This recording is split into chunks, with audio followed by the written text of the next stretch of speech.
I'm going to talk today about laser scanning, and we're going to talk about it in an applied context, which is mapping this coastal defence structure in Porthcawl.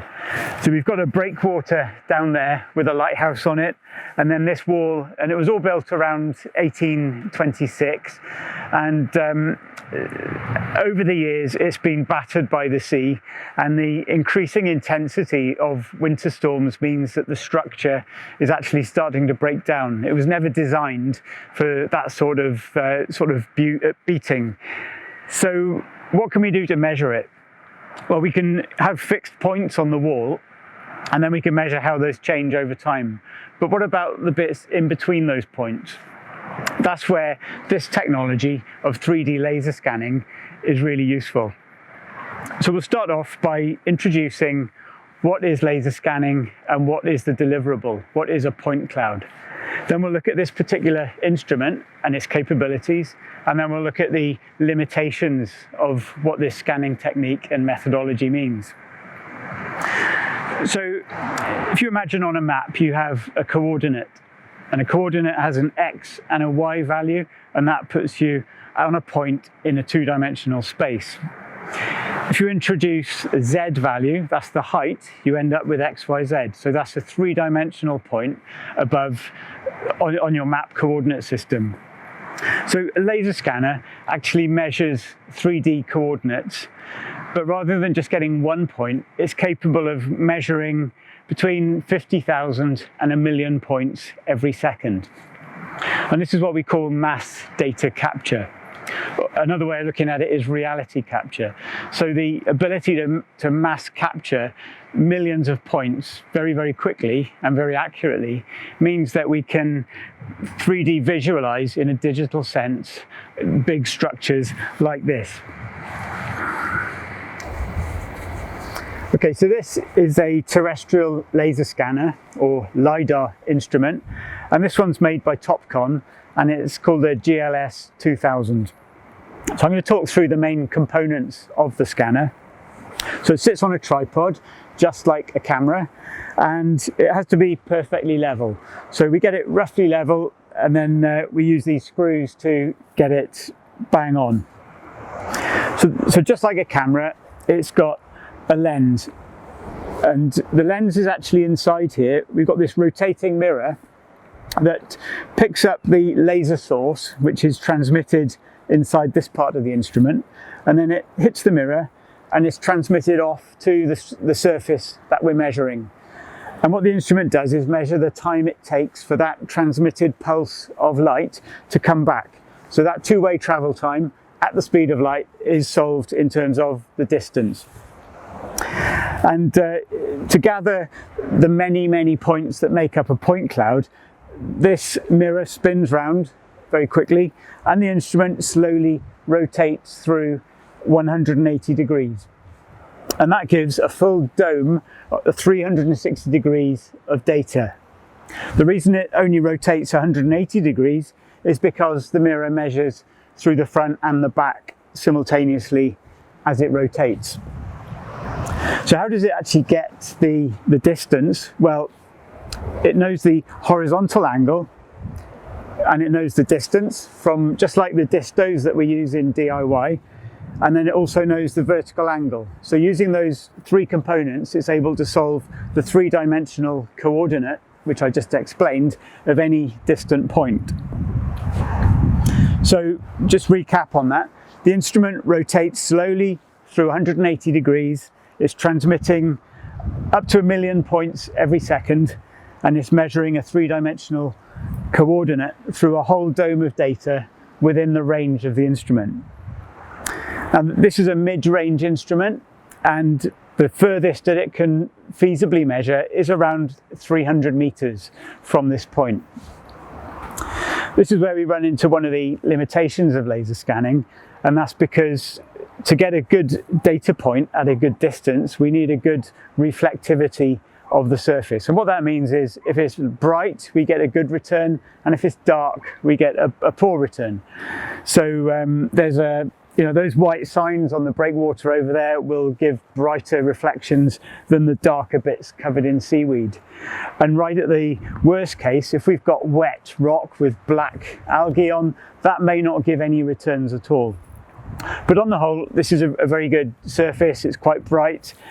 And so within the full sphere of that data, we'll get up to 300, maybe 350 if we're lucky, meters of data. And in terms of timing, to do a 3D survey from this point, for one rotation, we're looking at about 3 minutes for the total capture time. And then we can move on to another survey location.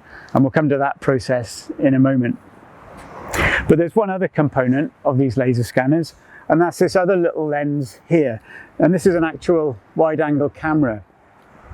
And it's possible to acquire not just 3D data points, but also 360-degree photography. So if we choose that option to take the photographs, the first thing the instrument does is just move around in about 8 positions and take a wide-angle photograph to give us a 360-degree mosaic of imagery. And that imagery is a useful visual record for where this survey point was, but it's also used to colour the points. So we can have points either coloured by the intensity, which is the amount of light they reflect, or we can colour them by the true RGB values, as we call it. So this will look really like virtual reality, very realistic once we look at the 3D model in the viewing software. So set up on the point, decide on the parameters for the survey, and that is the density of the points. So we don't want to capture too many data points, and the density is expressed on the instrument in terms of the spacing between the points at a distance of 10 meters. And at the moment it's set for about 3 millimeters at 10 meters. That's probably still a bit of an overkill for this data set, so we could open it up and that would speed up the actual survey time. But realistically, when we're modelling these surfaces, point spacing of around 12 millimeters is fine. And since we're talking about resolutions, what's the accuracy of this instrument? So at a distance of about 100 meters, we're looking at plus or minus 2 millimeters of accuracy. So if we've got a surface like that, we'll get 2 millimeters either side of it. And that's pretty good for this sort of range, and it's perfectly acceptable for monitoring these sort of structures. And the beauty of this technique is that because we've got this mass data capture and we've got that sort of accuracy, it means that we could come back here in a year's time, maybe after a season of winter storms, and we can measure the same surface, and then we can compare the two. And we can see areas that may have moved, even individual blocks that have been forced out or moved in the wall.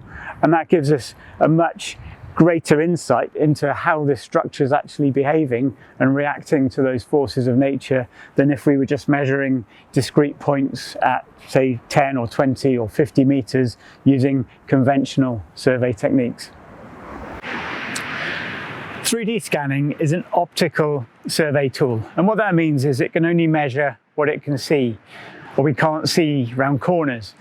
So when the survey method is setting up on one position and acquiring the data in the 360 degrees and then moving on to another location where we get a different perspective on the target that we're mapping.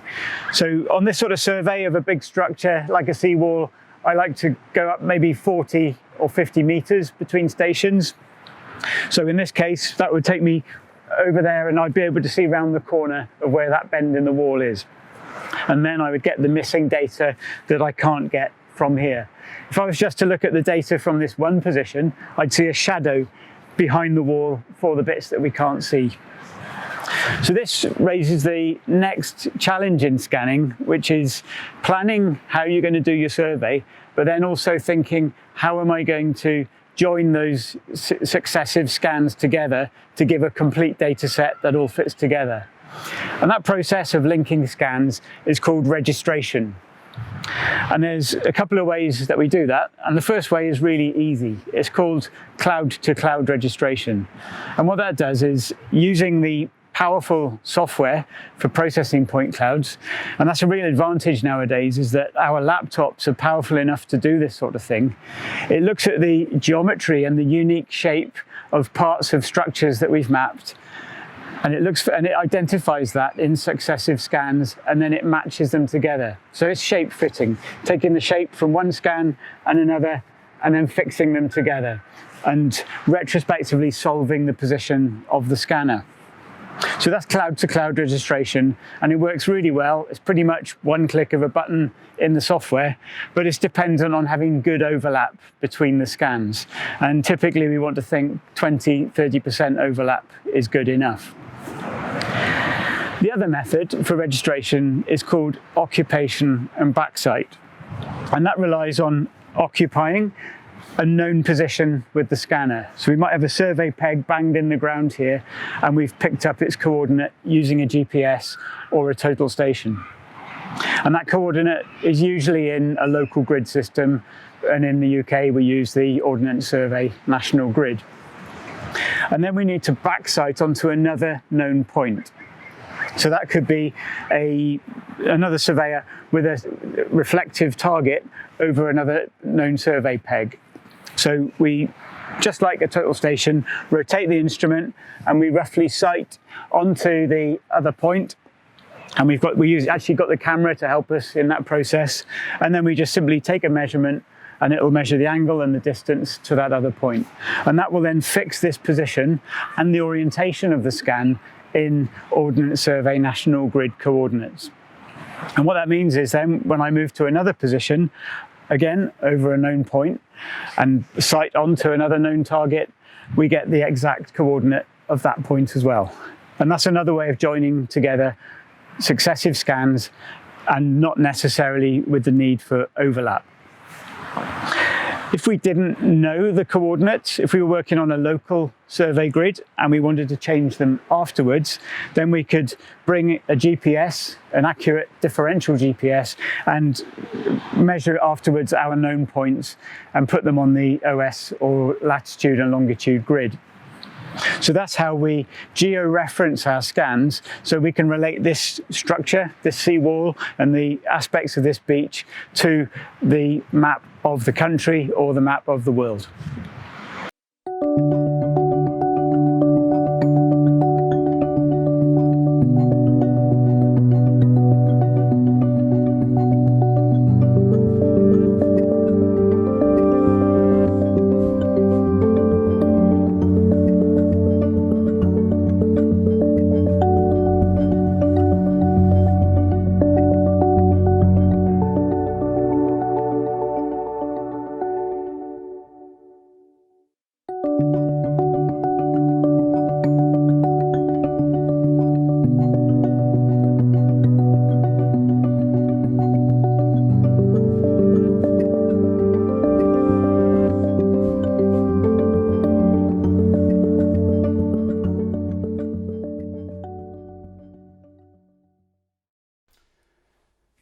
Okay, so we've completed the survey on the beach, we've downloaded the data from the laser scanner, and then we've registered it in the proprietary scanner software.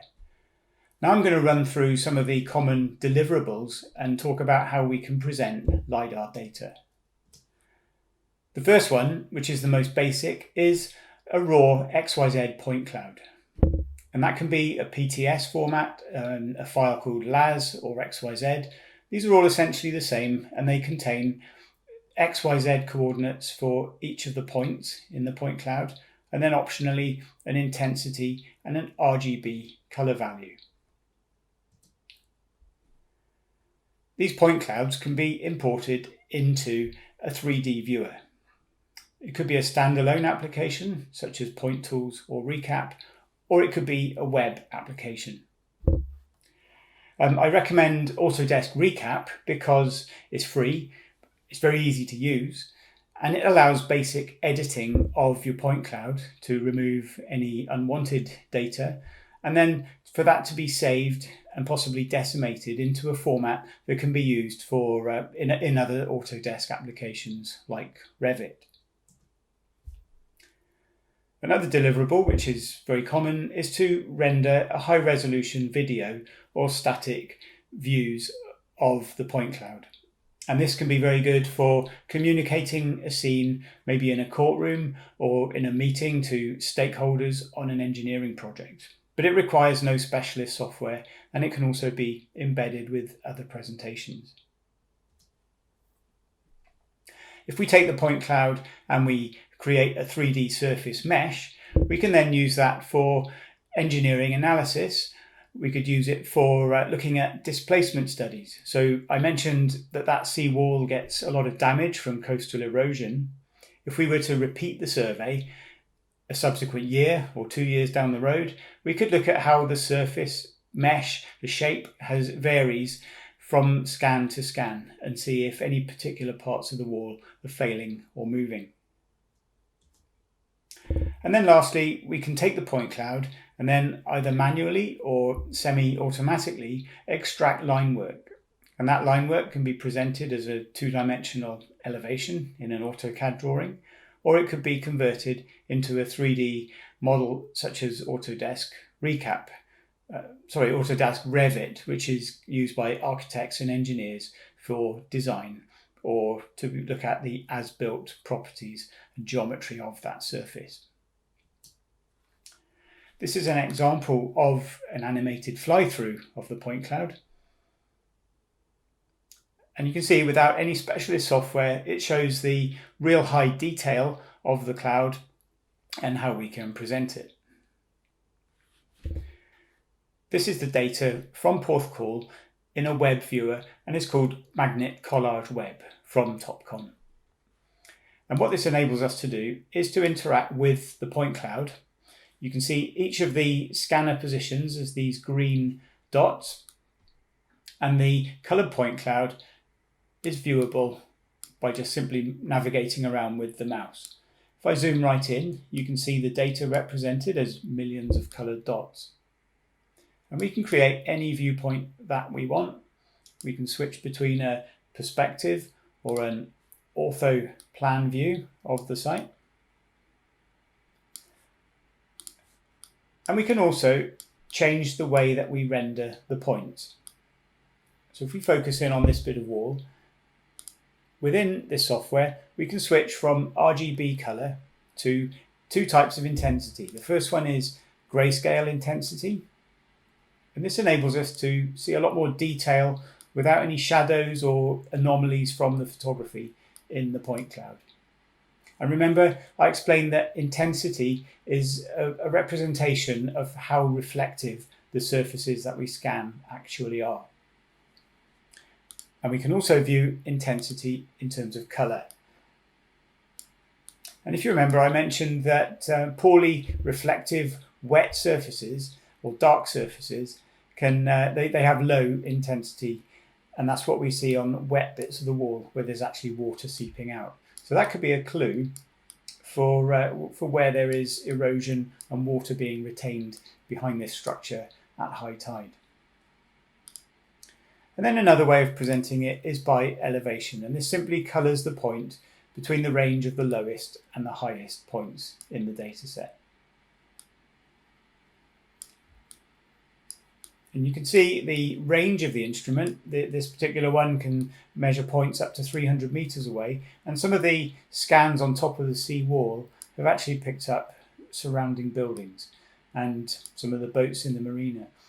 And these aren't necessary for our survey of the seawall, but they're nice to give it some kind of context in terms of what we measure and nice in visualizations.